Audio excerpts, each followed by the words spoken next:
Para a segunda parte aqui dessa sessão de reflexão, então eu queria chamar para compor a mesa, primeiro o professor Valdir Fernandes, da Universidade Tecnológica Federal do Paraná.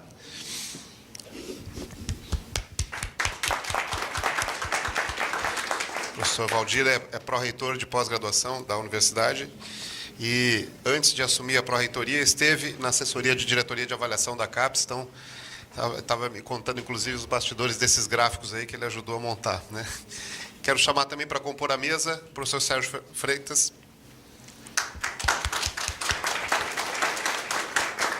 O professor Sérgio, nosso pró-reitor de pós-graduação, e o nosso reitor, usando a prerrogativa do seu cargo, acabou de convocar o nosso pró-reitor de graduação para uma ação em seguida. Vamos ver que vamos contar com ele aqui para a reflexão em seguida. Bom, como eu disse antes, a dinâmica é que nós temos agora em cima da reflexão. Professor Arlindo, por favor, continue conosco a mesa. E vamos ouvir agora os pró-reitores em relação à reflexão institucional sobre esses temas. E depois nós vamos abrir aqui a palavra a todos para a gente tratar de qualquer dos temas que foram aqui tratados, ok? Começando aqui, professor Valdir. Obrigado. Bom dia a todos.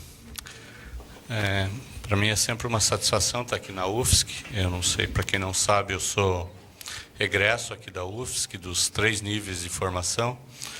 Eu sou formado em Ciências Sociais, no CFH, e fiz mestrado e doutorado na Engenharia Ambiental. O Sebastião, que estava por aqui, sim, foi meu professor, inclusive. Então, outro dia a gente se encontrou em Brasília e até fiz umas brincadeiras com ele, né, do tempo dele de professor. E para mim, por isso é uma grande satisfação.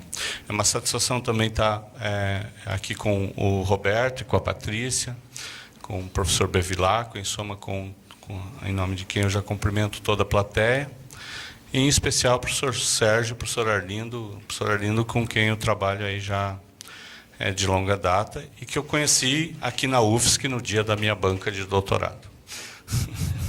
Então, bom,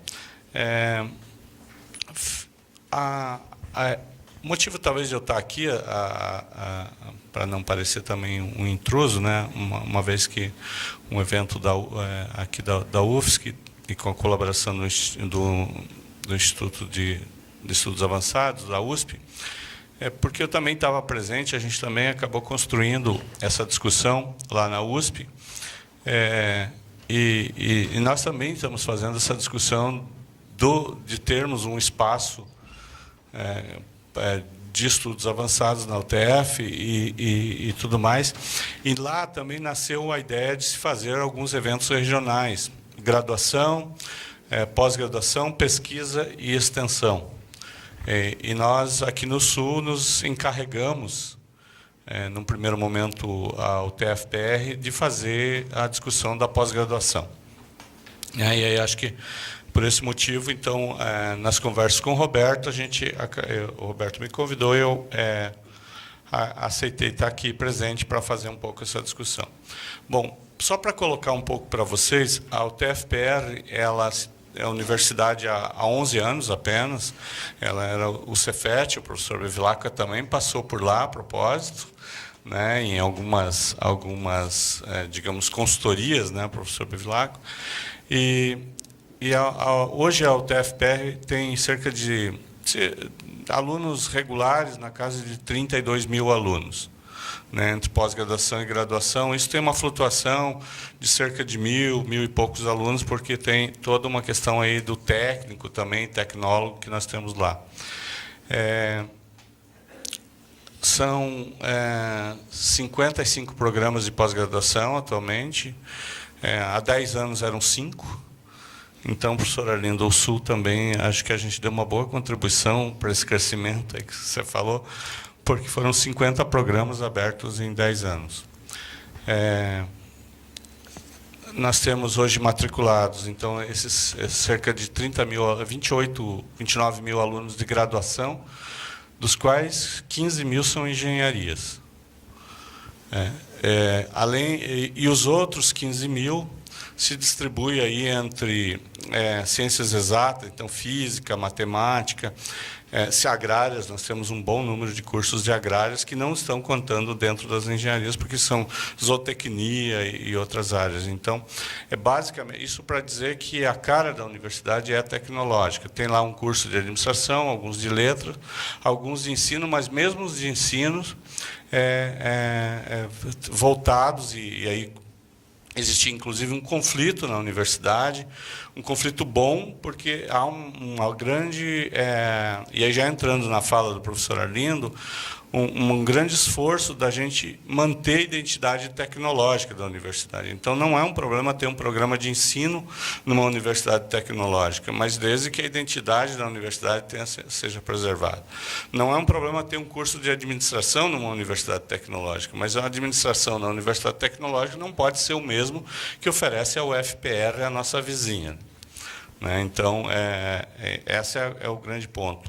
Eu vou tentar ser rápido para manter nos 10 minutos. Nós temos 13 campi, né, nas 4 grandes regiões do Paraná, mais a região metropolitana de Curitiba. Então, uma outra característica é a interiorização daquilo que o professor Arlindo mencionava. Nós temos campi que são fazendas. Então, Dois Vizinhos é uma fazenda, e o professor Arlindo, um pouco de esperança daquilo que você falava.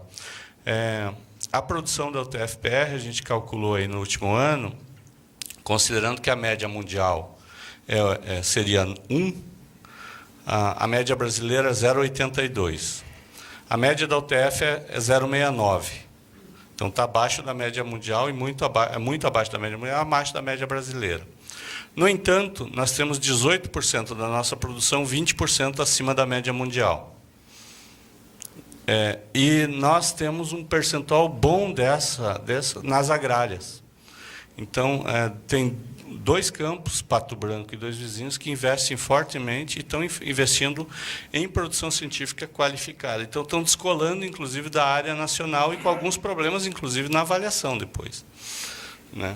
Então, tem um pouco o Qualis, inclusive da Agrárias, é bastante nacional, então eles até sofreram um pouco no começo por conta disso, mas faz parte do processo de ser pioneiro em algumas coisas. Então, nós estamos praticamente no Paraná todo, envolvendo Campos Gerais, Sudoeste, Oeste, que fica lá próximo. Então, Campos Gerais, Guarapuava e Ponta Grossa, o Sudoeste, Campo Mourão, Francisco Beltrão, desculpa, Dois Vizinhos e Pato Branco. Oeste, Medianeira, Toledo e Santa Helena, que fica na beira do lago, lá da Itaipu. E no norte, Londrina, Campo Mourão e Francisco Beltrão, Londrina, Campo Mourão, Cornélio Procópio e Apucarana. E aí o campus de Curitiba, que tem 3 sedes. Nós também temos, a exemplo do que o reitor falou, alguns terrenos para ocupar, com grande dificuldade ali em Curitiba, que a ideia já existem algumas parcerias. Bom, nessa identidade tecnológica, então, digamos assim, colocado essas questões, nós temos alguns desafios. Um deles é a interdisciplinaridade, ou seja, eu tenho um pouco de esperança, porque eu vejo que a interdisciplinaridade no Brasil, embora seja discutida aí pela área de humanas desde sempre, quem implantou de fato no Brasil foram as engenharias. A gente pode olhar os coordenadores de área aí né? E eu acho que expandiu mesmo dentro das engenharias, mas de forma mais objetiva. Então, provavelmente, isso também nos dá um pouco de esperança em relação ao TFPR, porque há uma abertura. Eu acho que o pragmatismo da engenharia facilita muito o fato de se avançar nesse sentido. Né? E nós temos alguns desafios. Um deles é a consolidação. Numa análise aqui do sul do Brasil, nós somos a 9ª universidade em termos de impacto da produção. Só pegando esse fator impacto. A UFSC, por exemplo, é a 2ª, só fica atrás da URGS. Né? Mas tem toda uma história muito maior. Mas a gente já tem avançado nesse sentido, mas ainda remetendo à fala do professor Arlindo, um dos grandes desafios que nós temos é qualificar o corpo docente, porque o TF em sendo o Cefet, herdou um quadro de mestres muito grande, e até de especialistas. Para complicar, durante muitos anos, fez concursos muito fechados. Como os campi são no interior, quanto mais fechado o corpo, menos candidato aparece. Quanto menos candidato, menor a chance de se contratar um doutor. Então, se contratou. Então, uma das coisas que nós fizemos aí do ano passado para cá foi reformular o padrão de concursos da universidade, fazendo que o concurso não seja para o curso de graduação, mas que seja dentro de uma das 9 áreas da CAPES, atendendo, sim, às necessidades da graduação e da pós-graduação, onde a seleção deve acontecer no concurso e não no edital. Porque a gente analisou várias universidades, inclusive a nossa seleção, às vezes, a gente faz no edital já. Então, não tem muita margem. Então, às vezes, claramente, num concurso se percebe que uma pessoa não é adequada, mas o edital deu todas as vantagens para ela, não vai ter como uma banca, por exemplo, ou selecionar esse candidato pelo desempenho dele, né? Então, se criavam, inclusive com judicialização, acontecia muito isso, porque aí criava esse problema. Então, esse ponto da consolidação tem sido muito um dos nossos grandes desafios, que é melhorar a qualidade do nosso docente.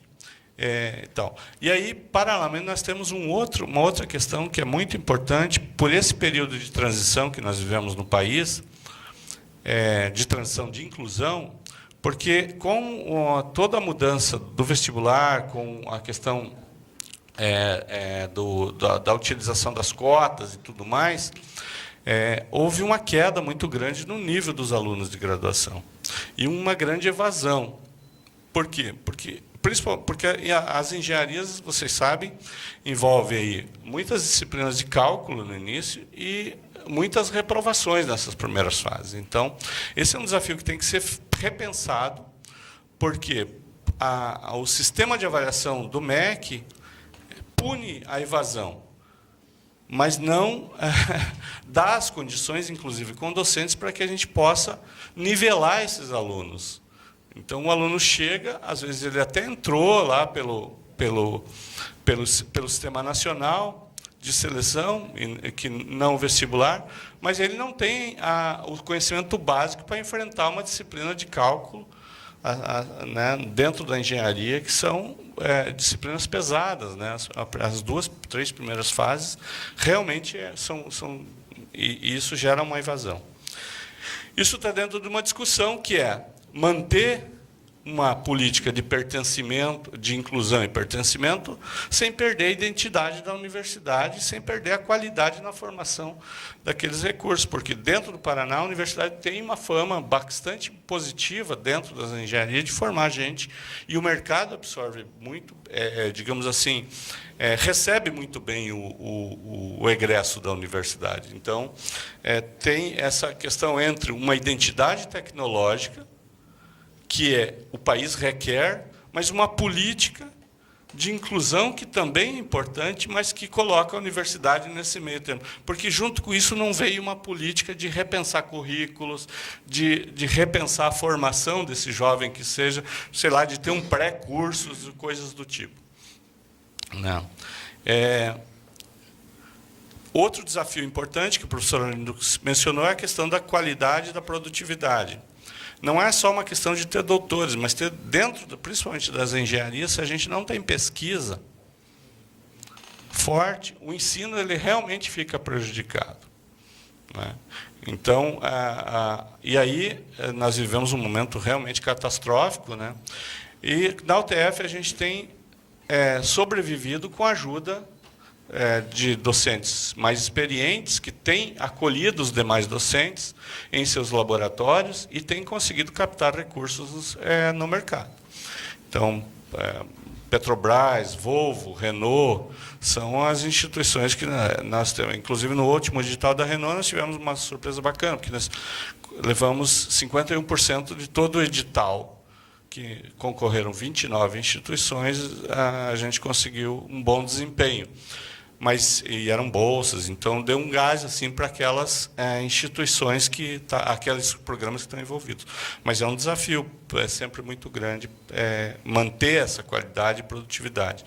Temos feito algumas políticas, a UTF tem alguns editais que fortalecem isso e que tentam ligar, professor Arlindo, a produção científica à graduação também, no sentido de manter esse docente também e de trazer e ampliar a iniciação científica e tudo mais.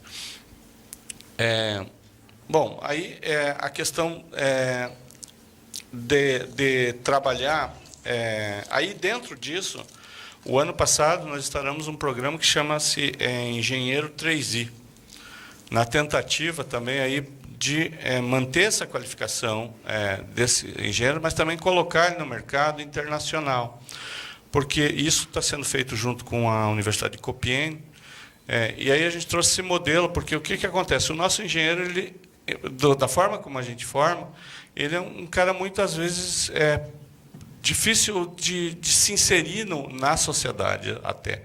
Ele é engenheiro e ponto final. O lado humano, muitas vezes, não está colocado. Então, se criou um label, em conjunto com o Compiègne, onde esse engenheiro formando pode fazer mais 2 anos, junto nas duas universidades, onde ele vai ter uma qualificação. E esse 3i a gente chama indústria, ou seja, ele vai passar um tempo dentro da indústria, inovação, e aí vai ter uma formação básica de inovação pós o curso de engenharia, e interculturalidade, que é um período num país que não seja o seu de origem, ou seja, se ele estiver na França, ele vem para o Brasil, se estiver no Brasil, ele vai para a França.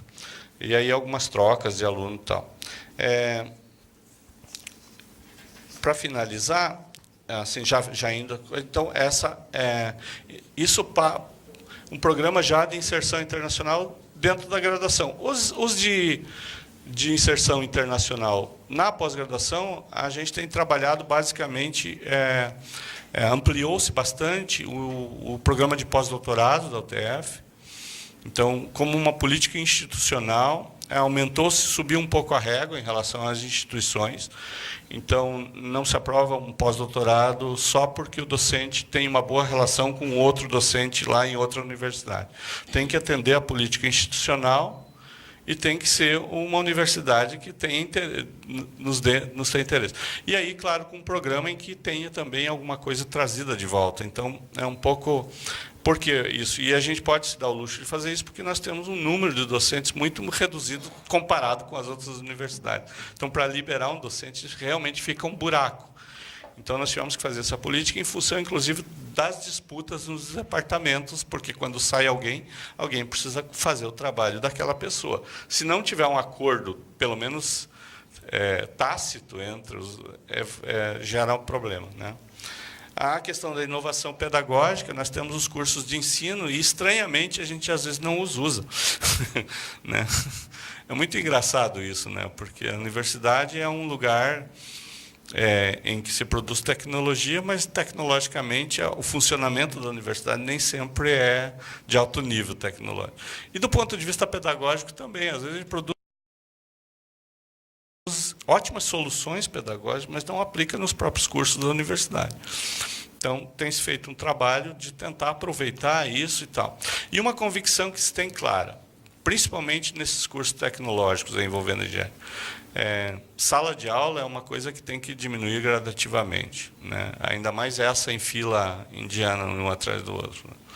Então, alguns cursos já têm criado aí canteiros de obras e outras formas de fazer a formação.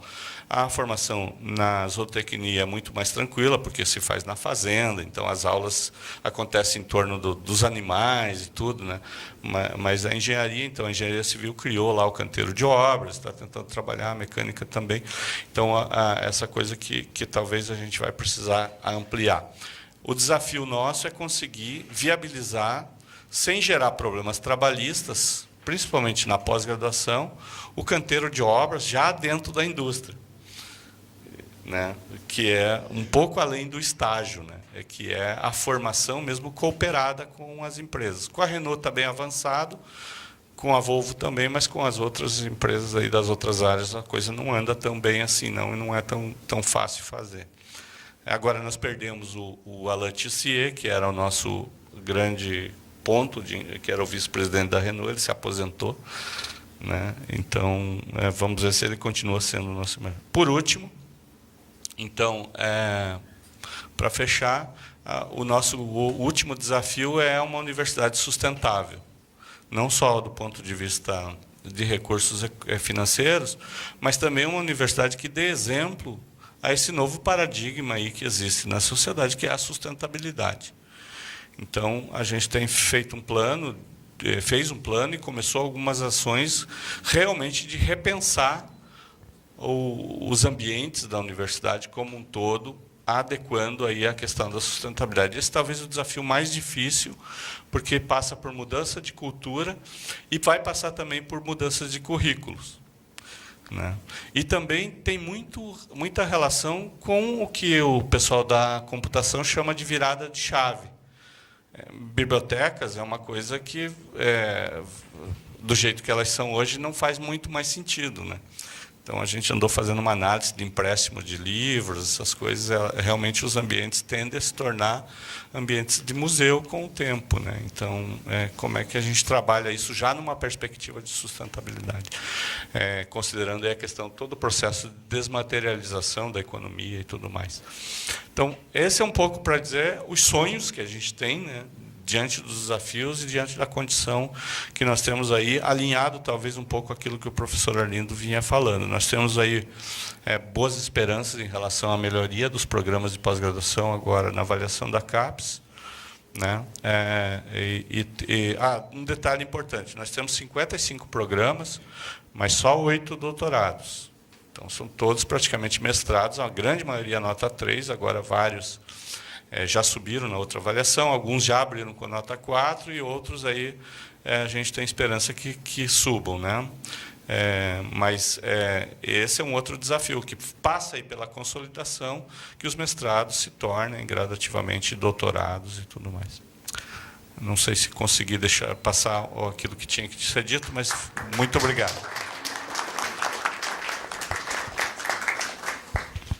Obrigado, professor Valdir. Professor Sérgio. Obrigado. Bom dia a todos. Cuidado aí. Eu vou me reportar um pouco à fala do professor Arlindo. Acho que ele trouxe algumas discussões muito interessantes para nós e, eventualmente, vou citar alguns números da nossa universidade só para contextualizar essa situação. Nós, obviamente, somos uma universidade muito mais antiga do que a tecnológica do Paraná, com um escopo muito mais amplo. Então, a gente tem uma pós-graduação numa etapa mais consolidada, mas a gente também tem alguns desafios diferentes, não é? Não, obrigado. Enquanto para a Sul é fácil perceber que as bibliotecas vão se tornar bibliotecas virtuais, na nossa nem tanto. Na área de ciências humanas, os livros continuam importantes. Na área de história, por exemplo, os livros antigos são mais importantes do que os novos, eventualmente. Então, é uma situação ainda de mais complexidade para ser trabalhada. De qualquer modo, eu acho que, das questões que o Arlindo trouxe para a gente, eu destaquei algumas que eu acho que são bastante importantes. Uma delas que ele comentou aqui, a necessidade de nós fazermos integração, graduação, pós-graduação. Nós temos hoje na universidade uma bolsa PIBIC para cada 10 alunos matriculados no estrito sensu, o que é bastante. Mostra que a gente está numa etapa de integração muito avançada em relação a outras universidades, mas seguramente aquém daquilo que a gente poderia estar. Nós temos uma bolsa PIBIC também para cada 3 bolsas de mestrado ou doutorado que estão aplicadas na universidade hoje, o que mostra bastante disso. Agora, existe uma outra fatia que eu não contabilizei aqui, que são as bolsas de extensão, que são muito numerosas na nossa universidade, a gente tem uma longa tradição de fazer isso, que são alunos que estão trabalhando efetivamente em projetos de pesquisa dentro da extensão, ou se não são projetos de pesquisa, são projetos de extensão que são ligados à sua área de formação. Então, esse é um avanço, mas a questão, eu acho, eu uso muito esse termo, e o Arlindo colocou ali também, a questão cartorial ainda nos atrapalha bastante, é um grande desafio para as nossas universidades. Ele falava da dificuldade de um aluno de graduação fazer disciplina em mestrados e doutorados. Na nossa universidade isso já é permitido há alguns anos, e nós temos alguma experiência com isso, temos até alguns programas de pós-graduação que começam a fazer uma indução dos seus futuros alunos de mestrado já na graduação, integrando através de matrículas. Mas aí eu comentava ali do lado com o Roberto, né? Nós temos coisas muito piores. Se nós tivermos um aluno, uma pessoa da sociedade brasileira que não tem um certificado de segundo grau, ele não pode fazer disciplina de graduação nenhuma, não importa quanto ele saiba sobre o assunto que ele quer estudar. Nós temos um exemplo disso com um matemático brasileiro que ganhou a medalha Fields, que é o mais importante prêmio de matemática. Ele ganhou um título de mestre da UFRJ com 15 anos de idade. Quase teve briga corporal dentro do CUM para conceder esse título de mestre a ele com 15 anos de idade. Eu não sei por que mestrado, porque ele já podia ter ganho um doutorado aos 15 anos de idade. Para fazer isso, ele conseguiu uma matrícula na Justiça, ele ficou matriculado, pendurado no liminar no mestrado, e o conselho obrigou o curso a dar um título de graduado honoris causa, porque o UFRJ não pode dar um título de mestre para quem não é graduado. Isso demorou um tempão. Obviamente, ele não está no Brasil, ele está trabalhando numa universidade americana já há alguns anos. Mas isso dá uma dimensão para nós de como nós somos cartoriais. Uma das coisas que me incomoda muito na nossa universidade hoje, e aí eu já vou entrar num outro ponto fundamental, que eu acho que é um dos problemas que nós temos para resolver, para nos tornarmos universidade de excelência, que diz respeito justamente aos concursos, às seleções de professores. É definida uma área de titulação, por exemplo, tem que ser doutor na área de engenharias 1. Aí o primeiro colocado não é da área de engenharias 1. A pró-reitoria responsável pela contratação de gestão de pessoas manda para mim, pessoalmente. Eu, pessoalmente, tenho a obrigação institucional de dizer se aquela pessoa pode ou não pode ser contratada naquela vaga. Isso é muito desagradável, porque, na verdade, além da questão de eu estar decidindo o futuro de curto prazo de uma pessoa, como é que eu posso julgar se aquele título é adequado ou não é adequado à área de conhecimento que é o departamento? Se não é adequado aquele título, como é que ele conseguiu ser o primeiro colocado do concurso? Porque ele não deveria. Tá certo? O título não fez diferença para ele? Se o título não fez diferença, por que eu tenho a exigência do título na área de concurso? Há alguns anos já eu gostaria que a nossa universidade conseguisse abrir um concurso que está lá, doutor em qualquer área, graduado em qualquer área, mostrar experiência nos 5 últimos anos de produção científica e ensino na área X. Acabou. Se o cara faz aquilo, não interessa no que ele é doutor. Ele está produzindo, ele está ensinando naquela área, ele está pesquisando naquela área, então ele está apto. Mas a gente não conseguiu fazer isso ainda. E isso nos leva para uma outra discussão, que eu acho que é um problema premente de toda a universidade pública brasileira, que o Arlindo colocou com muita felicidade, que é a questão de como é que a gente seleciona um professor para a universidade. Nós não fazemos, pode ser que tenha algumas exceções, eu não conheço nenhuma avaliação de competência desses professores. A competência é definida por uma aula de 50 minutos que esse professor dá, que é uma aula completamente artificial, que ele não vai repetir na graduação, provavelmente não vai repetir na pós-graduação, com um plano de aula feito especificamente para aquele concurso, e que a banca não pode sequer arguí-lo sobre aquilo. Está proibida a arguição. É essa competência que a gente quer do professor, é a única que nós vamos medir. E as habilidades, né? Eu posso contratar um cirurgião que nunca operou, e é doutor em cirurgia, fez pesquisa laboratorial. Me interessa esse cirurgião? É esse que eu preciso? Eu quero um pesquisador na área de cirurgia, eu quero um professor que saiba ensinar cirurgia para os alunos.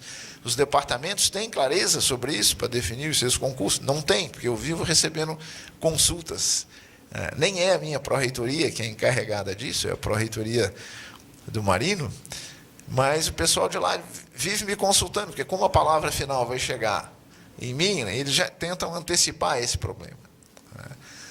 E isso é um problema seríssimo. Nos últimos anos, com a judicialização, o nosso sistema de seleção de professores piorou, não melhorou. Por quê? Porque a meta do Ministério Público, às vezes declarada, às vezes não declarada, é que os concursos das universidades tenham o mesmo grau de transparência dos concursos do Ministério Público. Ou seja, eu vou fazer uma prova de múltipla escolha, quem acertar mais questões entra. O que eu estou medindo de habilidades? Nada. O que eu estou medindo de competências? Nada. Alguns anos atrás eu desenvolvi alguns estudos sobre o campo do desenvolvimento moral. E aí eu descobri o quê? Eu fiz isso em cima do curso de odontologia aqui da universidade. O nível de desenvolvimento moral dos formandos era muito baixo. Inadequado mesmo para quem vai trabalhar com a responsabilidade sobre a saúde de terceiros, na média. Bom, eu vou fazer isso com os calouros. Também era baixo. Aí eu fiz um estudo longitudinal, eu peguei esses mesmos calouros e botei lá na formatura, colhi o dado novamente, diminuiu ligeiramente entre o primeiro e o último ano do curso. Qual é a nossa capacidade de produzir desenvolvimento moral dos nossos alunos da área da saúde?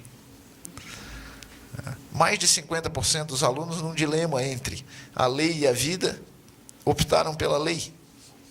Eles tinham um dilema prático para resolver, em que eles tinham que dar a opção, ou a vida do paciente ou a lei. Mais da metade preferiu a lei. Se fosse num curso de direito, eu podia entender, mas num curso da área da saúde não dá para entender. O que esses alunos estão fazendo? Reproduzindo aquilo que os professores ensinaram para eles. Com a judicialização dos últimos anos, o nosso processo seletivo se tornou ainda pior, porque ele agora é um processo seletivo com medo da judicialização, cheio de cuidados, cheio de dedos que afastam o conhecimento acadêmico disso. Agora, nós também não temos um ensino muito, pelo menos não muito conscientemente, baseado em competências. Isso é uma novidade dos currículos que ainda não chegou na sala de aula. Outro dia, minha esposa, que é professora do curso de medicina, que está tentando quebrar um pouco o ensino tradicional, jogou um problema para os alunos. Eles tinham um caso clínico relativamente simples, e aí os alunos são muito bons, estudam desesperadamente no curso de medicina. Todos eles sabiam o protocolo de atendimento. O que você faz com esse caso clínico especificamente? Isso, aquilo, entra com essa medicação, aquela outra, tal, cuidado, não sei. Beleza, todos sabiam o protocolo, ou a maioria sabia.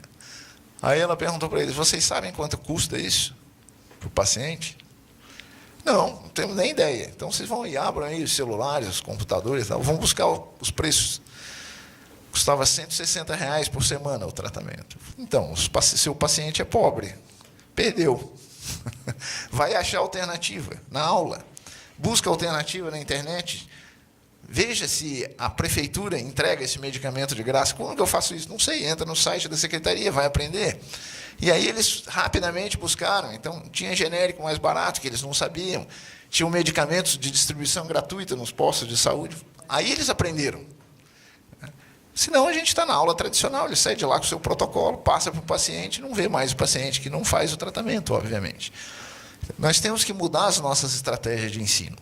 E aí, nesse ponto, eu acho que o Valdir fala com razão, o futuro das salas de aula vão ser salas de aula diferentes. Essa aula tradicional vai ter cada vez menos impacto. Eu já sofro com isso, porque eu sou um professor tradicional. Acho que até dou aula direitinho, mas os alunos prestam cada vez menos atenção no que eu falo. Então, eu estou passando coisas para eles fazerem cada vez mais, porque se eles buscam os dados, se eles chegam às suas próprias conclusões, eles têm mais interesse, isso dá mais dinâmica para eles. Mas aquela aula magistral, cada vez tem menos impacto para essa geração. Nós temos que levar em consideração uma outra coisa fundamental. Nós, aqui, o Valdir menos, mas eu, o Arlindo, sei lá, nós somos de uma geração que, quando nós estudamos e quando nós começamos a dar aula durante um bom tempo, reter o conhecimento era uma questão fundamental, porque o conhecimento não estava disponível. Então, você tinha que guardar muita coisa de memória. Só para lembrar os comutes da vida. Você queria um artigo, pedia pelo correio, levava 15 dias para chegar. Se você perdesse aquele artigo, adeus conhecimento, onde é que eu vou arranjar ele de novo? Vou ter que pedir outra vez, etc. Essa nova geração já cresceu com o cérebro moldado de maneira diferente. Eles não estão interessados em reter o conhecimento, porque o conhecimento para eles está disponível. Por isso que a gente ensina, eles fazem prova, no final do semestre eles já não sabem mais aquilo, porque não é importante continuar sabendo aquilo, ou pelo menos não é importante continuar lembrando daquilo, porque se ele precisar, ele vai buscar, e em 2 minutos ele acessa de novo. Nós temos que ter estratégias para isso, para enfrentar esse tipo de relação com o conhecimento que não é nosso, não foi nosso, não fomos formados nele. E nós estamos fazendo o quê? Então, eu acho que esse é um desafio fundamental. Nós estamos fazendo o quê para selecionar professores com essas características? Quando isso se traduz para a minha área, que é a pós-graduação, isso se torna uma questão crítica. Por quê? Porque hoje o conhecimento de ponta está na área interdisciplinar. Não há conhecimento de ponta disciplinar mais, praticamente. Os problemas se tornaram tão complexos que, nos limites do conhecimento, você sempre tem outro conhecimento chegando do lado de lá e misturando saberes. E nós temos um desafio na pós-graduação. Por quê? Porque nós temos, ao mesmo tempo, que reproduzir o conhecimento, que é uma das tarefas da universidade, mas produzir o conhecimento ao mesmo tempo. E nós temos que fazer isso com competência, porque senão nós ficamos para trás. O Brasil está crescendo muito, teve uma expansão importante. O desafio da evolução quali, eu acho que vai ser um pouco mais complicado ainda para nós. A barreira de língua é importante, embora mude rapidamente. Nós que temos aqui, pelo menos em Santa Catarina, os melhores alunos, porque o sistema de recrutamento do vestibular é brutal, então acabam entrando os melhores. Nós temos uma geração de alunos de graduação hoje que fala mais inglês, talvez, do que os professores. Mas ainda é uma barreira. Uma das principais revistas científicas brasileiras da minha área de conhecimento, que o Arlindo conhece bem, que é o Caderno de Saúde Pública, o editor me falou, olha, quando você publica um artigo em inglês nessa revista, ele é 6 vezes menos lido do que se publicado em português. É a segunda revista de maior impacto do Brasil na minha área, que é a saúde coletiva, saúde pública. Então, isso ainda é uma barreira. E nós estamos vencendo assim mesmo. A nossa capacidade realmente é uma capacidade bastante grande. E aí, o terceiro ponto de reflexão que eu acho fundamental, que o Arlindo colocou, é a questão da relevância. Isso é importante principalmente para nós que somos gestores. A gente começa a gestão sempre com grandes planos, mas a mesquinharia dos pequenos problemas do dia a dia te absorve de uma maneira tal que os grandes planos vão ficando para trás. E a relevância vai embora. Eu vou pegar um exemplo que não é de dentro da universidade, mas que dá uma noção de como a gente, ao perder a relevância, deixa de desenvolver o país. Entre o censo de 2000 e o censo de 2010, a população favelada do Rio de Janeiro aumentou apenas 2%. No entanto, o déficit de moradias, nesses 10 anos do Rio de Janeiro, foi exatamente o mesmo. Ou seja, os governantes da cidade, e uma cidade daquele tamanho, você precisa do governante do Estado e do governante federal para ter um plano de superação desses problemas, eles não conseguiram, em 10 anos, diminuir o grave problema habitacional, não só habitacional, mas esse principalmente, que provocaria um desenvolvimento em cascata daquelas regiões, eles não conseguiram desfavelizar nada do Rio de Janeiro em 10 anos. Mas esse desafio todinho dizia respeito a menos de 300 mil pessoas. Por quê? Porque a relevância se perdeu. A relevância da gestão foi embora. Junto com isso, o trânsito foi piorando, foi tudo ficando caótico. Então, isso é uma coisa que quem está na gestão, ou quem se preocupa com ela e com a produção do conhecimento, não pode perder desse ponto de vista nunca, que é o da relevância. O que é que eu estou fazendo que é relevante? Eu posso ser muito eficiente no meu trabalho, posso cumprir metas, mas o que é que eu estou fazendo que realmente provoque a diferença? E aí vou aproveitar uma fala aqui inicial do reitor para jogar isso para o debate. Ele falou aqui que nós somos latifundiários, temos 250 mil metros quadrados no Sapiens. Como nós ainda somos uma universidade do século XX, a ocupação dela é mínima. A nossa ocupação lá é mais ou menos como uma ocupação daquele movimento da UDR, do Ronaldo Caiado. É importante eu botar cerca aqui e garantir o meu terreno. Quando é que a gente vai virar uma universidade do século XXI? Quando a gente precisar de mais 250 mil metros quadrados, porque aqueles lá estão todos ocupados por núcleo de pesquisa, por laboratórios de pesquisa, por centros de pesquisa que se integraram com a iniciativa privada, captaram recursos e estão funcionando regularmente. Esse salto de qualidade é o grande desafio para a nossa universidade no século XXI. Nós temos uma conjuntura agora extremamente negativa, caótica para o financiamento público, mas eu não posso esperar que o financiamento público vai resolver todos os problemas das universidades nos próximos 100 anos, no século XXI, pelo menos. O financiamento público vai ser, sim, corresponsável pela manutenção da universidade, pela estabilidade do quadro de professores, etc., mas a nossa capacidade de buscar recursos é uma capacidade que precisa ser exercida o tempo inteiro. Para quê? Para nós vencermos um perfil que nós temos hoje, que o Arlindo não deixou explícito aqui, mas deixou no ar, é que nós temos hoje um modelo de universidade em que nós temos médicos que não clinicam, cirurgiões que não operam, engenheiros que não tocam obras, arquitetos que não fazem projetos, que são todos 10.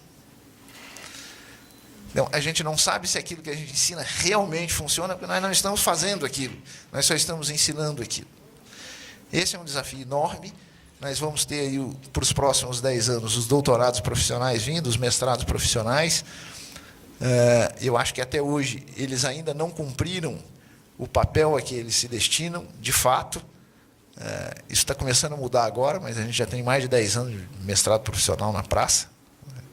E eu acho que essa é uma mudança que nós precisamos olhar para ela dentro das estruturas de pós-graduação, porque mestrados, do tamanho dos mestrados que nós temos no Brasil, eu acho que eles têm vida curta, os mestrados vão ficar menores, em compensação nós precisamos de doutorados muito mais consistentes do que os que nós temos, porque seguramente a gente está formando doutor que não tem autonomia para fazer pesquisa quando volta para a sua universidade ou quando volta para o seu mercado de trabalho. Ele ainda não tem autonomia para isso. Isso está acontecendo bastante no Brasil. Então, nós precisamos melhorar os doutorados do ponto de vista dessa consistência e talvez fazer mestrados mais curtos ou mestrados profissionais, principalmente jogando no mercado. Eu acho que isso, encerro aqui, já falei muito, para dar chance também da gente abrir para o debate.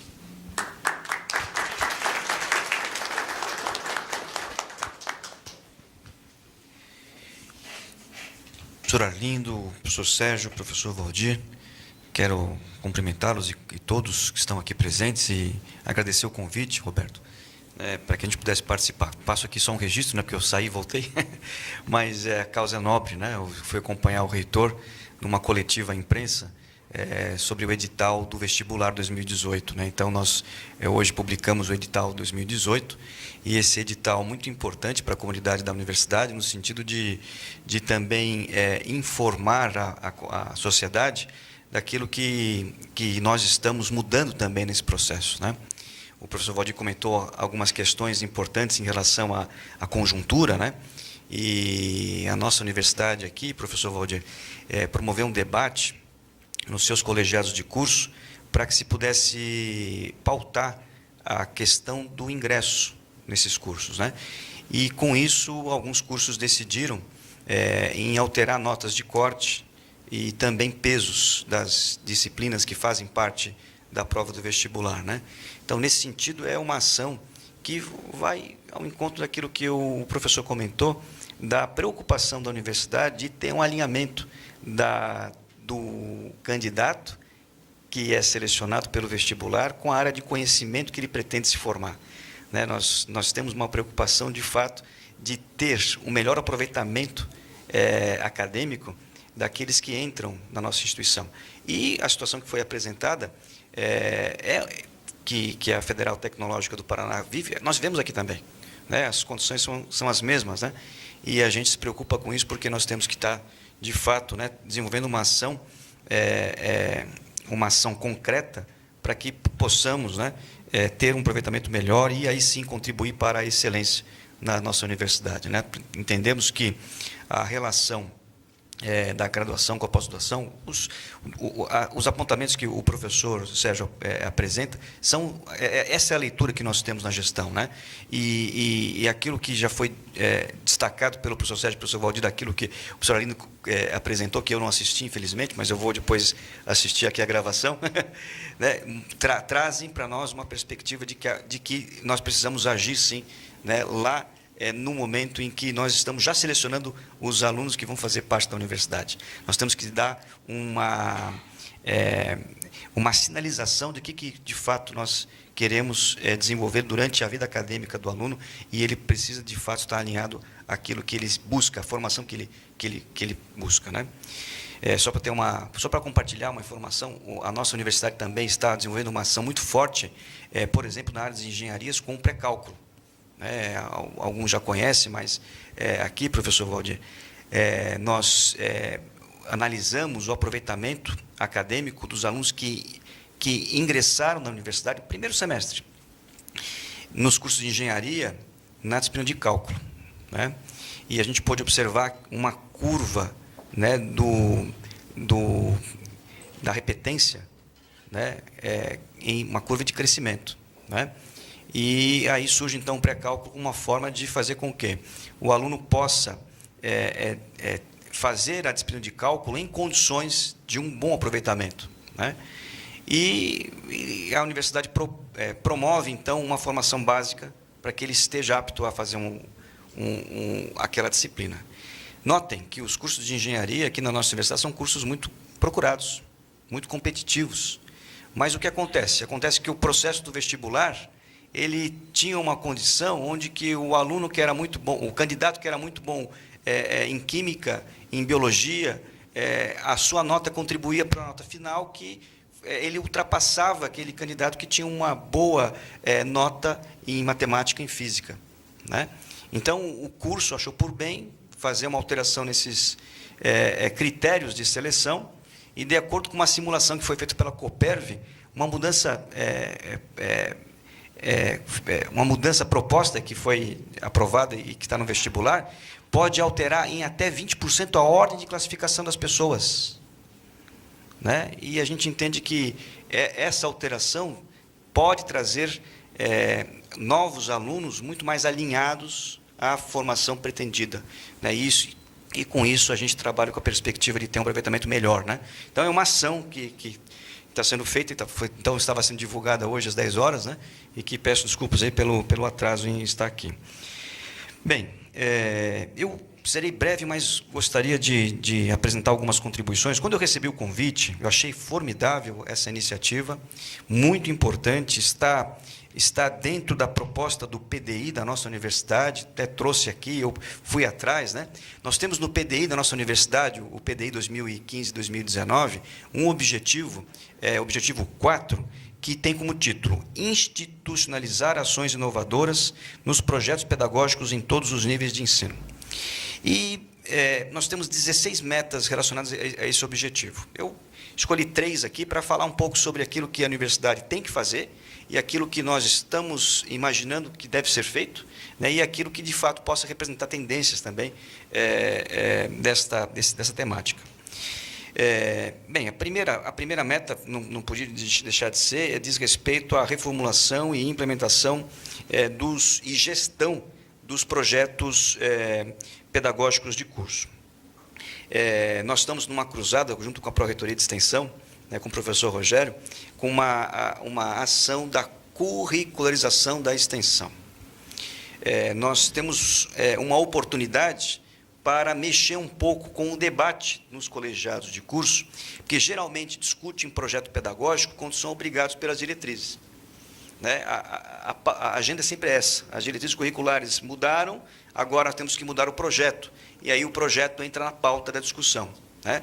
Agora a gente tem um outro fato novo, né? O fato que nós somos obrigados também a discutir a curricularização da extensão, mas aproveitar esse debate para que a gente possa inovar, para que a gente possa fazer diferente, para que a gente possa, de fato, criar condições para que possamos, quem sabe, trazer uma perspectiva de um uso de tecnologias para o ensino da graduação.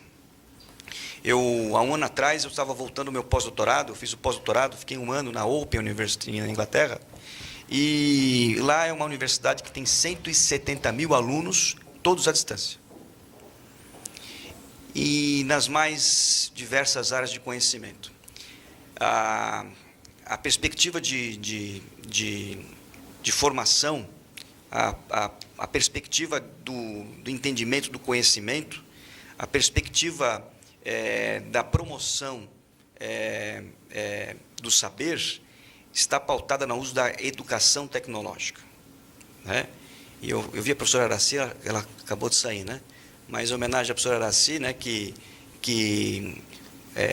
fez com que a nossa universidade estivesse preparada para participar de ações de educação à distância no sistema UAB, por exemplo, né, que trouxe o exercício da educação à distância para os cursos de graduação, né? A gente entende que nós estamos muito, muito, muito atrás daquilo que se faz no mundo em relação a isso. Muito atrás. Os nossos sistemas formais, eles ainda exigem, né, e obrigam, né, o tradicional. Né, a educação presencial, onde a educação à distância, ela ainda não está sendo potencializada, não está sendo utilizada de uma forma que possa ampliar a visão, ampliar as possibilidades do conhecimento daquela disciplina, daquele assunto, daquela temática, né? Eu também tive a oportunidade, em 2012, de estar em Stanford, participando de uma atividade do SEBRAE, e, na ocasião, nós tivemos um depoimento de um aluno brasileiro que estava lá em Stanford fazendo seu curso, e ele comentava que do total de horas-aulas daquela disciplina, por exemplo, que estava sendo mencionado como uma referência, né? O professor, ele ficava com os alunos em torno de 10% do tempo. Ele tinha um grupo que eram os seguidores, mas vamos imaginar que os orientandos, né, que ficavam os outros 20%, e os outros 70%, eles estavam a campo, com um estudo de caso. Eles viviam na biblioteca, eles viviam em grupos de estudos, eles viviam em campo, buscando informações, para que pudesse depois apresentar nos seus seminários. E isso, de fato, representa, né, o conjunto de ações acadêmicas daquele curso. Bem, são exemplos que nós precisamos também discutir aqui, para saber se nós podemos, ter um modelo nosso que tem essas contribuições, né? Nesse sentido, eu também trago aqui uma meta, né, que está no PDI, que é fomentar iniciativas institucionais que promovam a mobilidade interinstitucional, estudantil e docente. Na nossa universidade, nós temos a Secretaria de Relações Internacionais, né, onde tem uma ação muito forte no sentido de promover a mobilidade. Nós temos, esse semestre, 169 alunos de universidades que escolheram a UFSC para estar nesse semestre em diversos cursos de graduação, né? Isso é muito importante porque a gente mexe com a cultura, né, e as experiências que essas universidades têm na inovação, onde os alunos que aqui estão e são de lá são testemunhas, nos ajudam a também mexer um pouco com a cultura local, né? Isso é muito importante. Temos algumas limitações, como o professor Sérgio comentou, a questão da língua. A gente precisa fomentar mais, né, ações acadêmicas em outras línguas, principalmente a língua inglesa, né? A Sinter e a Prograde tem uma ação de preparação um pouco para tudo isso. É claro que isso vai ter outras repercussões, né? Mas, por exemplo, a Sinter está fazendo a tradução de todas as disciplinas, as ementes das disciplinas no CAGR para o inglês, para que a gente possa mostrar para o mundo o que nós estamos aqui tendo como disciplinas. E identificando a procura por aquelas disciplinas, a gente pode se preparar melhor. A gente pode se preparar melhor, fazendo com que aquelas disciplinas possam também ter a sua oferta em outras línguas, língua inglesa, por exemplo, né? A gente hoje depende muito da iniciativa do professor, geralmente aquele que fez um pós-doutorado fora ou um doutorado fora, para que ele possa ter aqui condições de fazer isso, né? Isso é muito louvável, né? Mas a gente precisa, de fato, ampliar essa ação, né? E uma outra ação importante também, a meta que está expressa aqui no PDI, é a seguinte: tratar ciência, tecnologia e sociedade de forma integrada, por meio de palestras, oficinas, visando a construção da cidadania dos educandos. A nossa universidade tem uma secretaria que trata da inovação no sentido próprio da palavra, mas que é responsável por articular, junto com a graduação, com a pós-graduação, com a pesquisa, com a extensão, as ações de inovação. O professor Cláudio Amonte vai estar aqui com vocês à tarde, né? E vai falar um pouco sobre o trabalho que está sendo desenvolvido, mas eu só queria pegar um exemplo, né? As disciplinas que tratam da inovação, do empreendedorismo, elas estão sendo articuladas, né? E a Sinova está fazendo esse trabalho para que a gente possa, de fato, também ter uma sementinha, né? E essa semente possa refletir uma série de ações que possam trazer para os colegiados de curso, para os NDEs, essas orientações, ou até mesmo esse estímulo, né? Para que se possa trazer inovação para a pauta dos projetos pedagógicos e que isso possa representar, de fato, uma ação concreta, né? Principalmente para as futuras gerações, né? A gente também entende, né, que o nosso papel é esse, nesse momento, de preparar, mas a prática da inovação ela vai ter, de fato, um time, né, que sem essa preparação a gente não vai conseguir ter condições plenas, né, para fazer aquilo que se faz muito bem em algumas universidades do mundo. São essas as minhas contribuições e peço mais uma vez desculpas aí pela saída, né, que a causa foi justa. Obrigado.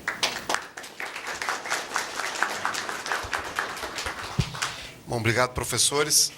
Antes da gente fazer aqui a dinâmica, não vou fazer já não, só fazer a propaganda, que o pessoal continua conosco. Vamos sortear um livro, onde os 3 editores estão, coincidentemente, aqui juntos, o professor Valdir, o professor Arlindo e esse que está segurando o microfone, né? Então, depois sortearemos entre os presentes. E à tarde também sortearemos entre os presentes uma outra edição desse livro e do livro da Oxford também. A dinâmica eu vou sugerir o seguinte: a gente colher perguntas e os nossos panelistas escolherem entre eles respostas, né? Então, acho que vamos circular. Eu vou começar com 2 reflexões rápidas. Uma sobre a modalidade profissional, né, que me parece que, na pós-graduação, ela surge como um desafio de modalidade de exercício de curso, o mestrado profissional e sua aprendizagem desde 98, né, que o Brasil tem essa experiência, e agora essa comissão na CAPES que está discutindo o que vai ser o doutorado profissional, uma reflexão sobre como que essa modalidade se insere e o que nos aguarda desafio. E na graduação, que apareceu aqui também nas discussões, são os conselhos profissionais e a relação deles de coprodução conosco, né, como deveria ser essa relação harmoniosa da expectativa dos conselhos profissionais conosco e na formação de graduação. Outras reflexões, por favor? Professor Bevilacqua, por favor. Uma pergunta simples só. Se não existisse Estados Unidos e Europa, o que o Brasil poderia fazer? Professor Rogério. Para quem está longe, eu acho que... A gente fala muito em internacionalização e eu tenho uma pergunta muito simples, né? Por que quando a gente faz concurso público, tanto para professor quanto para técnico administrativo, a gente não exige conhecimento de inglês?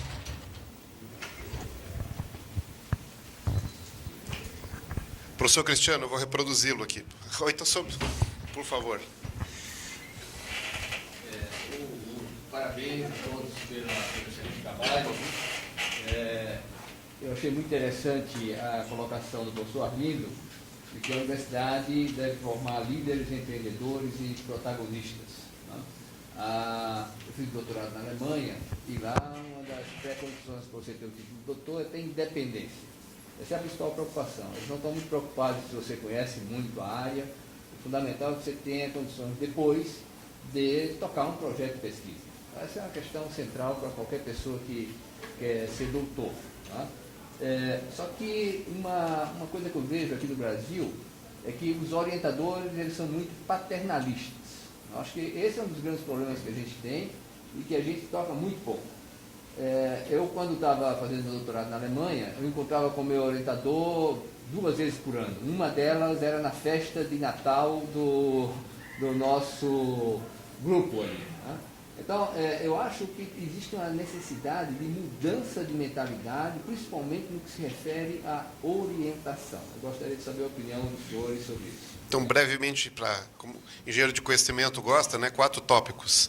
Perfil de orientação nos novos tempos, modalidade profissional, graduação e pós-graduação, idioma estrangeiro na nossa formação e posicionamento geopolítico para o país, se fosse diferente a nossa reflexão, né?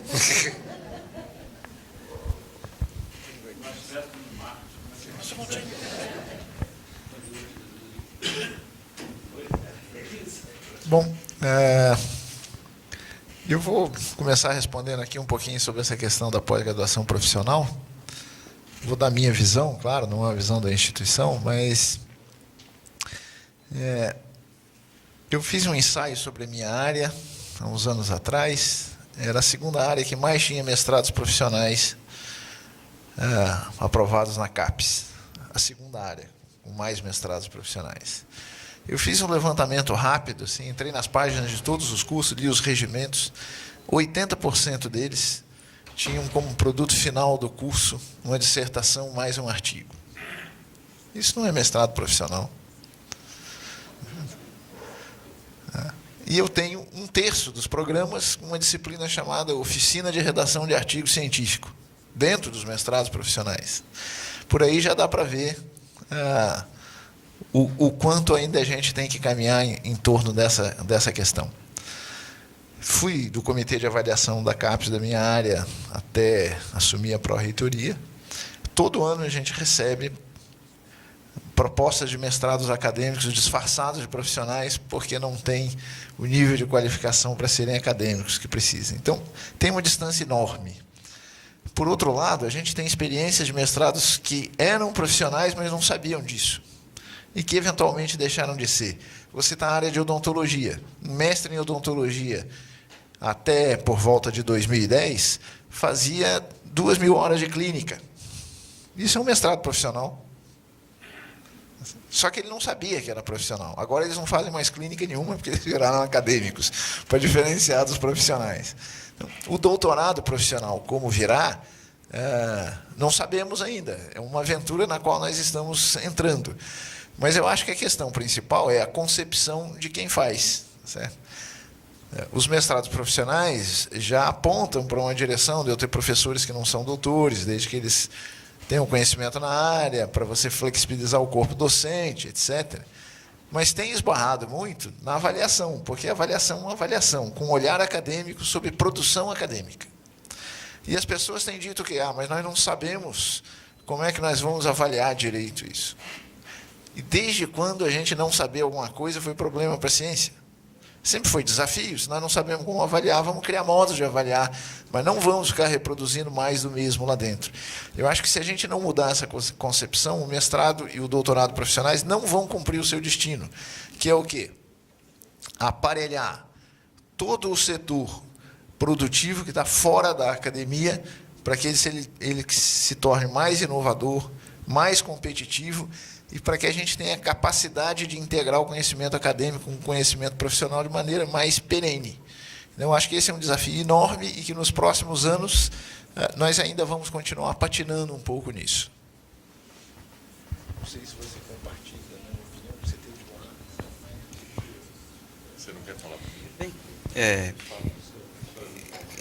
eu poderia contribuir, de repente, para essa relação que foi colocado dos conselhos profissionais, né? De fato, eu tive a oportunidade de participar de um conselho profissional por 8 anos, né? Como conselheiro, fui vice-presidente, e a relação do conselho profissional com as instituições formadoras, os futuros profissionais, é uma relação ainda desconexa, né?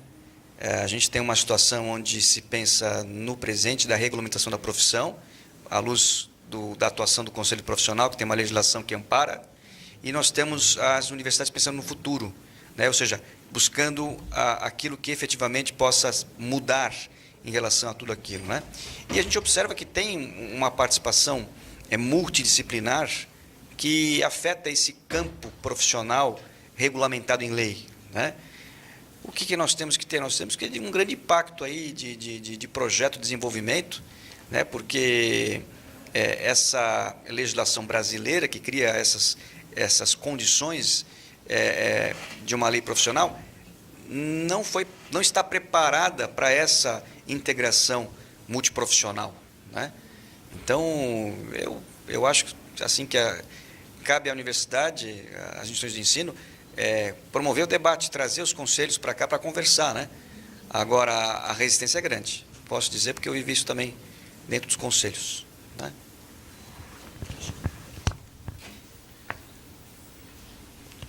Eu vou invocar a minha formação de cientista social aqui para... eu acho que o que eu vou falar acho que tem a ver um pouco com a questão do empreendedorismo, mas também em relação à questão do profissional. E, eventualmente, eu acho que também tangencia a questão de o que nós exigimos, para que nós queremos fazer. Ou seja, nós queremos fazer uma coisa, mas não exigimos a pessoa com as condições para fazer a coisa que nós queremos, né? O George Simmel, para quem é da área de humanas conhece, ele fazia lá em 1903, tem dois textos dele que remontam isso, estão online, viu, professor? Ele dizia que o mercado financeiro, e aí eu vou dizer, os artigos estão para a ciência como o mercado financeiro está para a economia. Ele dizia que o dinheiro ele surgiu como o primeiro grande contrato da humanidade para medir coisas, quantidade de trabalho, quantidade de ouro, substituindo o ouro, inclusive, né? Quantidade de trabalho e quantidade de produtos realizados a partir do trabalho e das riquezas naturais. Então, o dinheiro é um espelho de uma coisa. Para mim, um artigo também é um espelho de uma quantidade de trabalho, de uma quantidade de produto realizado durante um tempo. O problema é que ele se tornou, assim como o dinheiro, a coisa. Então, ele se tornou o produto. Nós transformamos aquilo que deveria comunicar o que nós fizemos na coisa. E as métricas são as responsáveis por isso, as bases de dados. Inclusive porque virou um negócio, né? Bem bacana, inclusive, né? É bom de fazer análise, da gente olhar, fazer estatística e tudo. Mas não necessariamente mede a quantidade de trabalho realizada num determinado território. No Brasil, por exemplo, né? Então, eu vejo que... e aí o Roberto, citando o Roberto aqui, né? O Roberto sempre fala que me provoca porque nós precisamos escrever um artigo chamado As Primas Distantes, que é a ciência da avaliação e a avaliação da ciência, né? Ou seja, nós não aplicamos a ciência para avaliar a ciência, estranhamente, né? Então, esses dois pontos, eu acho, e aí tem a ver também com a contratação, tem a ver com o mundo que nós estamos construindo na universidade, tem a ver com a questão do empreendedorismo, o que nós vamos entregar para a sociedade. Um produtor de papers, e veja, não estou desmerecendo paper, eu mesmo adoro escrever paper quando tenho que escrever. O problema é que a gente está produzindo, às vezes, mestrados e que as pessoas escrevem sem ter tido, né? Estranhamente, na UTF, outro dia eu me deparei com o regulamento de um programa que dizia que o mestrado tinha que escrever um paper para qualificar. Eu acho isso impossível, a menos que seja aquela pessoa de 15 anos lá da UFRJ. Eu acho impossível uma pessoa que chega no mestrado, a menos que tenha feito iniciação científica, mas é a exceção. No regular, eu acho que o mestrando chega na qualificação compreendendo o que é um bom problema de pesquisa. Se ele chegar a isso, nós temos que festejá-lo, né? Mas não é o paper o problema é a formação de uma pessoa capaz de encadear um conjunto de ideias relacionadas com um campo teórico ou empírico, no caso, aí, o mestrado profissional empírico. Então, eu diria que o grande desafio nosso, podemos dar o nome que quiser para esse negócio aí. Aliás, já fizemos boas discussões sobre isso, inclusive. se vai ser mestrado profissional, se vai ser industrial, se vai ser empreendedorismo, o que for. Na minha opinião, nós podemos dar o nome que nós quisermos, ou então excluir tudo isso e deixar o que tem aí, que é acadêmico. Mas eu acho que a conexão da pesquisa com o território, com os problemas reais, é que está posto a questão. É essa a nossa questão. Então, nós podemos...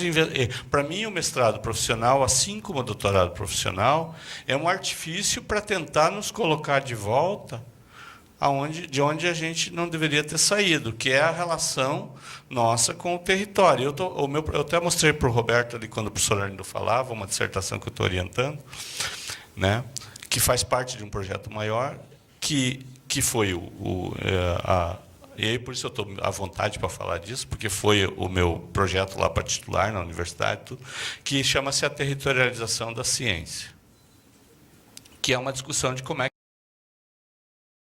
que a ciência pode estar conectada com o mundo real, né? Como é que a gente rompe a clássica fala, né, dos muros. A universidade não tem muro, mas tem muro, né, que é como é que de fato a ciência se conecta.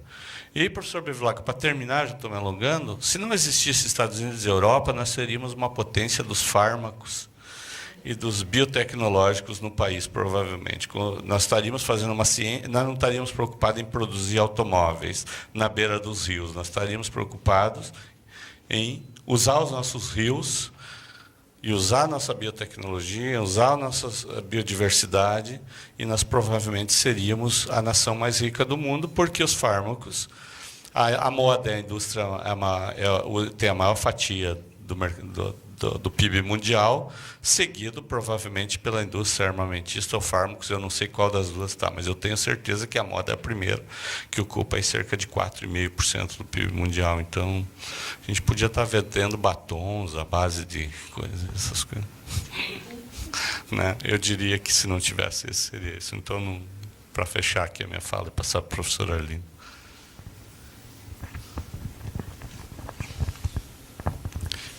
Obrigado aí pelas perguntas, né? Com relação à questão profissional,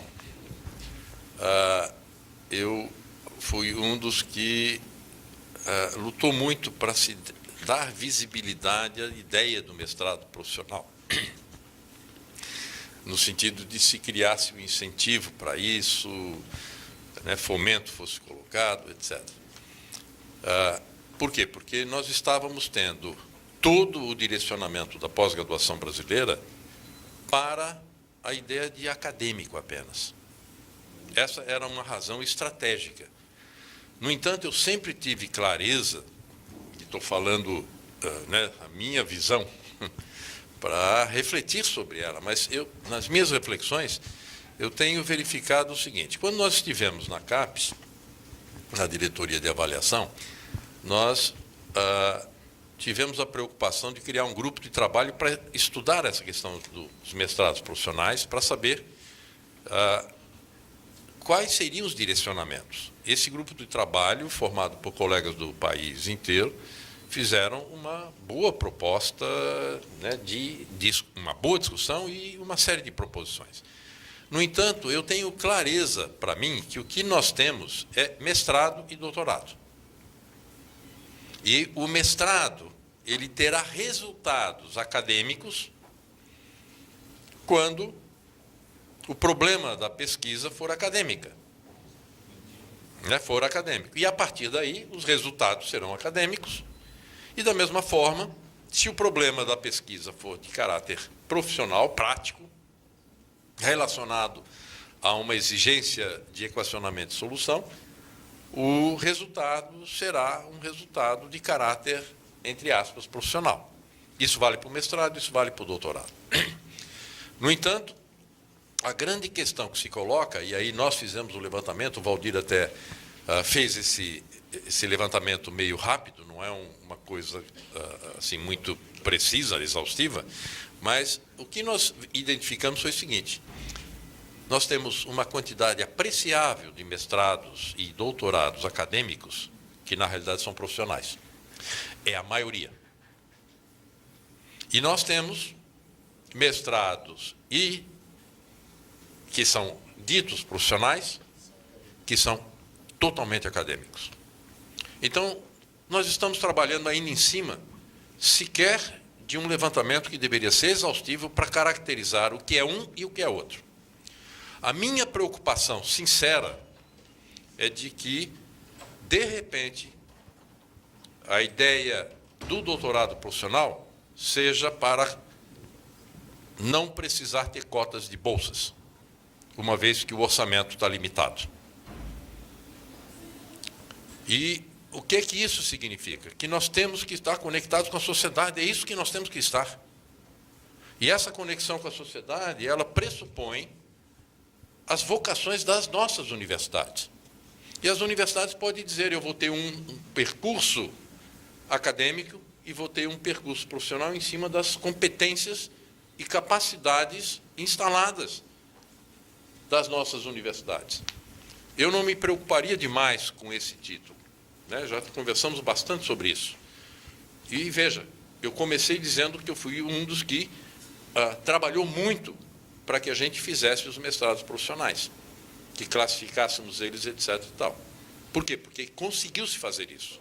Hoje, se nós formos olhar, o que ocorria anteriormente? Havia uma desconfiança enorme dos profissionais e levava todo mundo a não querer fazer o profissional para não entrar no bullying em relação a mestrados e doutorados que tinham vocação mais para o profissional. E a pergunta que eu faria para terminar essa resposta com relação à questão profissional seria o seguinte: olhe os doutorados nas engenharias. A maioria deles é profissional. Olhe os doutorados nas medicinas.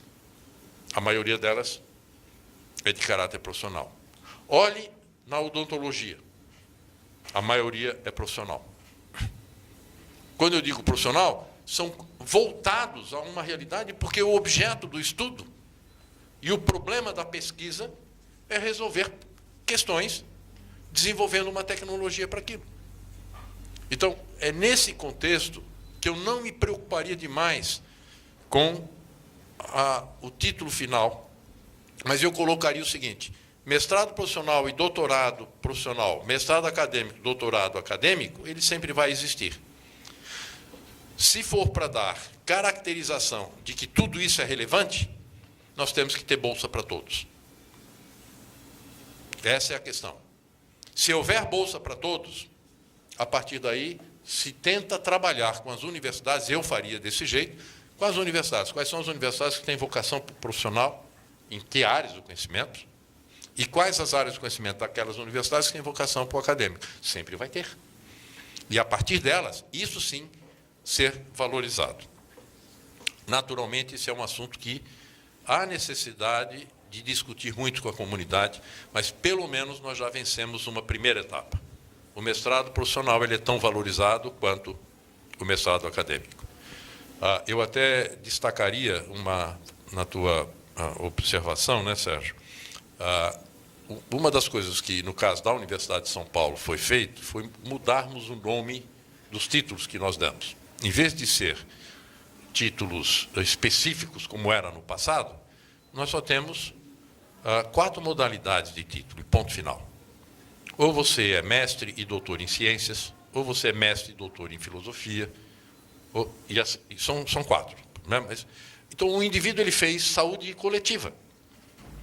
O título dele é doutor em ciências. Ele fez o doutorado na Poli. Ele é doutor em ciências. Ele fez na administração, é doutor em ciências. Se ele fez na filosofia, ele vai ser doutor em filosofia. E isso era para justamente fugir das armadilhas disciplinares. E tem contribuído razoavelmente, porque tem levado bancas a terem que repensar como é que ela decidiria concursos, por exemplo. Né? Editais. Então, esse seria o primeiro ponto. A relação com os conselhos regionais, eu diria que isso faz parte do cartorialismo brasileiro. Nós somos cartorialistas na universidade, porque queremos cada vez mais criar curso de graduação e dar um carimbo de nome para ele, né? E cada vez mais os conselhos querem deter o seu poder. Eu diria que isso exigiria, o que não é feito com regularidade, mas que exigiria uma atenção, é trazer os conselhos, a universidade, promover uma discussão com os conselhos respectivos, com as federações das indústrias, do comércio, da agricultura, de serviços, para discutir o que é que a comunidade entende de profissionais que estão faltando. Eu sou membro do Conselho Superior da Fiesp, como acadêmico. Eu não sou industrial em São Paulo. É acadêmico que foi convidado para fazer parte das discussões do Conselho. Nessas discussões, a indústria tem dito sistematicamente a dificuldade imensa de profissionais que atendam às exigências que as indústrias precisam e a dificuldade que eles têm. Muitas das indústrias necessariamente precisam fazer cursos para pegar o camarada que saiu da universidade para ele poder ser um profissional na sua universidade. Alguma coisa está errada nesse processo, né? E a gente fala que a indústria também não procura a universidade, né? O comércio, então, nem se fala, não procura a universidade. Então, dentro desse aspecto, me parece que uma universidade deveria fazer essa discussão, trazendo esses atores para refletir sobre como atender melhor as demandas que são colocadas pela sociedade, no sentido de que a gente utilize o conhecimento que nós temos aqui e o conhecimento que eles têm e chegarmos num match que possibilitasse isso. Eu vou deixar a pergunta do professor Bevilacqua para o finalzinho. No caso, eu acho que o professor Rogério já fez aqui uma proposta muito clara. Esse é o ovo de Colombo para mim, é interessante. Quer dizer, porque se eu quero ser uma universidade que tenha internacionalização, se eu estou dizendo que eu quero, você ter concurso de professor em que não exige o conhecimento da língua inglesa, é interessante, me caiu a ficha agora, Rogério. Por que não se exige? Veja, não se vai exigir um Shakespeare, mas por que não se exige o conhecimento essencial da língua científica de alguém que vai ser professor? O patamar é algo que tem que ser discutido pela universidade, e me parece que a proposta que ele já, aqui, ao fazer a pergunta, ele já deu a proposta com tranquilidade. O professor Cristiano fala de algo que me leva a uma outra reflexão. Eu entendo que um projeto de pesquisa, e estou falando agora no caso brasileiro, o projeto de pesquisa, no caso brasileiro, ele é fortemente conectado com a pós-graduação. Não é que eu goste disso, eu acho que a gente podia ter mais pesquisa que não fosse só de pós-graduação. Mas quando você olha, 98% da pesquisa brasileira, ela é feita com a pós-graduação brasileira. Esse número é um número de uns 4 anos atrás, mais ou menos, quando se tentava identificar, e é um número bem impreciso, mas é apenas para caracterizar. Quando você conversa, você vai ver que ele está associado a uma pós-graduação. Bem, se isso é um fato, e agora pensando numa universidade de excelência que estaria preocupada em responder também necessidades do país, necessidades da região, e assim sucessivamente, o que nós teríamos que ter? Nós teríamos que ter, na realidade, problemas de pesquisa bem caracterizados. O problema de pesquisa bem caracterizado significa que é algo ligado a uma linha de pesquisa do programa e não ao projeto individual do candidato. Por exemplo, quando a gente olha, no caso, eu estudei no MIT, e lá o que é que nós tínhamos? Nós tínhamos reuniões todo mês, de todos, com os professores orientadores. Por quê? Porque todos os projetos de pesquisa eram do programa. E todos os projetos... Veja, eu estou falando de um caso. Cada caso é um caso. Mas a riqueza dessas reuniões é que era fantástica, pelo desenvolvimento, né, da reflexão, do raciocínio que se colocava lá dentro, da correção de rumos que era feita. E realmente ali você via orientadores para valer. E dentro do quê? Linhas de pesquisa, tudo que se fazia era publicado. Por quê? Porque estavam ligados a linhas de pesquisa estruturantes do programa de pós-graduação correspondente. Então, nós ainda estamos numa visão, aqui no Brasil, de que o indivíduo vem com a ideia e ele vai fazer o projeto de pesquisa dele. O orientador só orienta. Eu fico imaginando o quanto isso dificulta depois para que você realmente tenha algo de consistência para que aquilo resulte em algo como conhecimento publicado. Não estou dizendo que é impossível, não, porque tem coisas excelentes e boas. Mas eu pensaria sempre no fato de que um programa de pós-graduação ele tem que dizer que ele é bom nisso e naquilo. E nisso e naquilo significa uma conexão que exige uma maior relação de uns com os outros. E aí sim o papel do orientador, que é o camarada que orienta. Ele não vai dizer como fazer, mas ele vai orientar na discussão.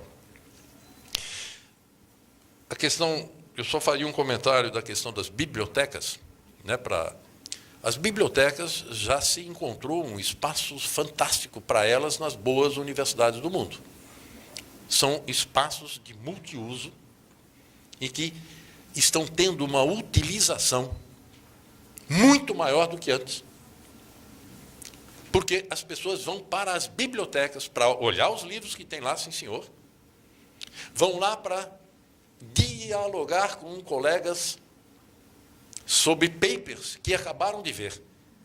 Eu acredito que a reinvenção das nossas bibliotecas no Brasil passa um pouco por essa nova atração de trazer, inclusive, maior interação, até sob o ponto de vista de filmes, né, de vídeos e de discussões que as bibliotecas podem estimular como espaço do conhecimento armazenado, seja sob o ponto de vista virtual, seja do ponto de vista dos nossos livros que estão concretos e que a gente vai querer.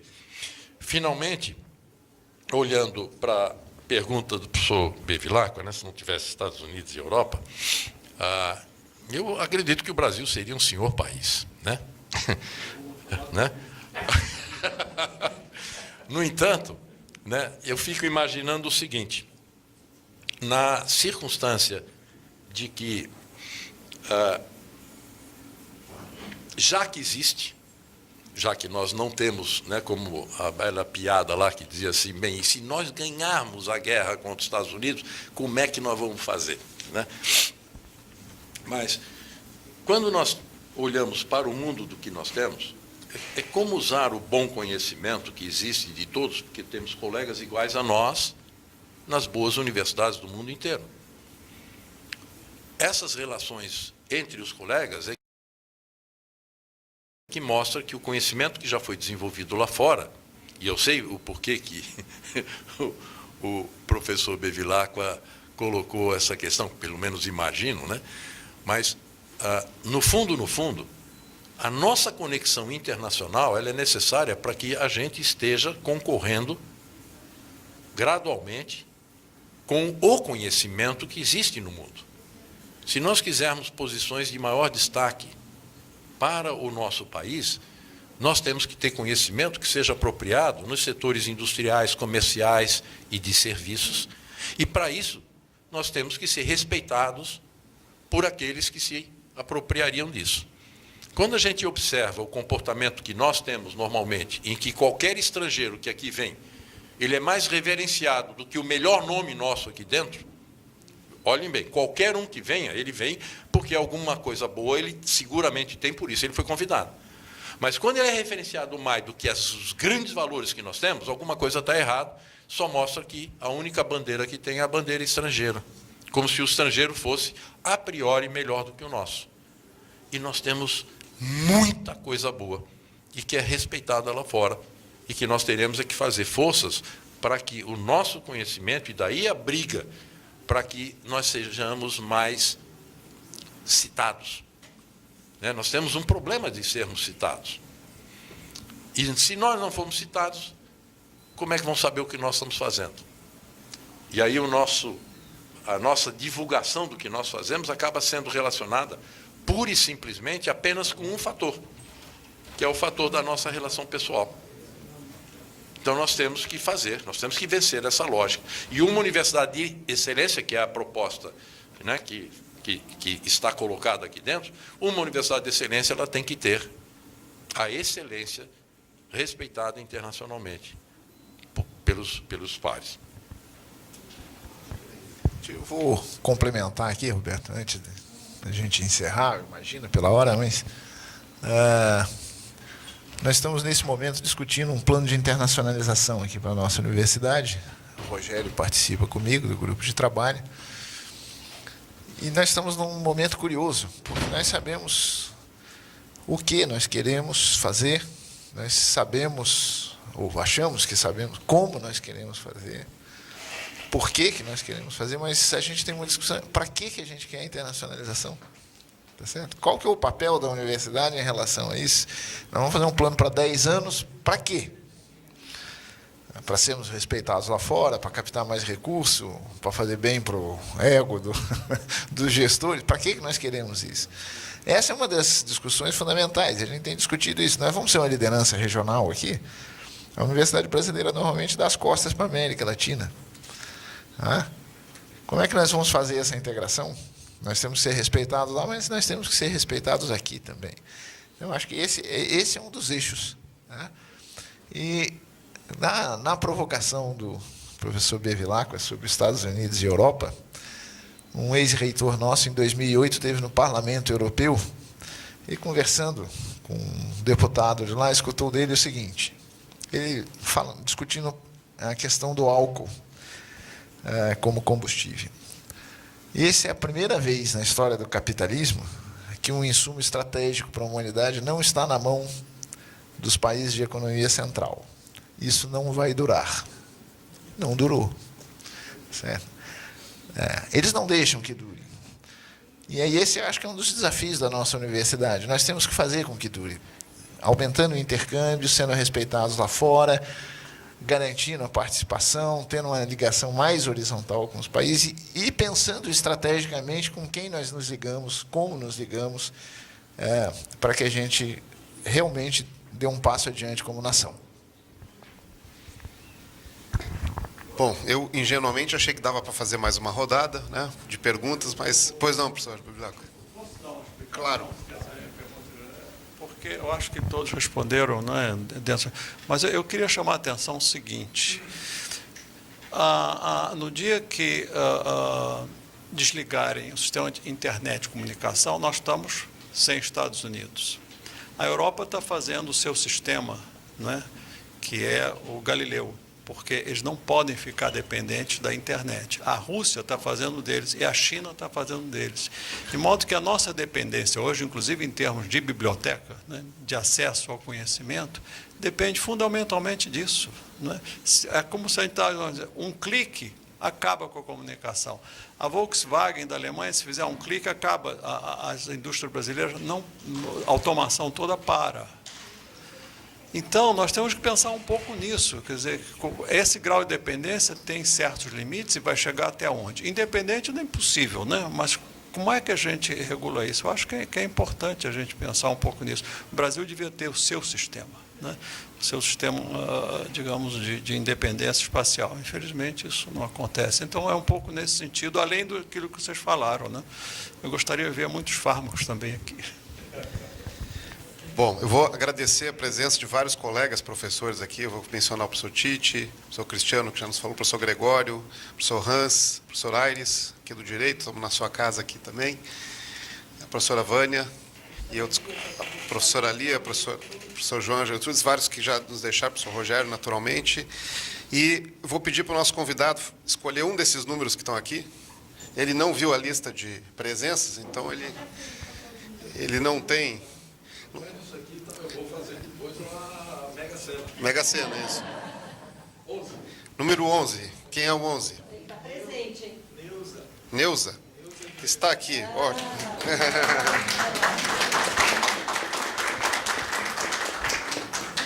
Parabéns. Isso.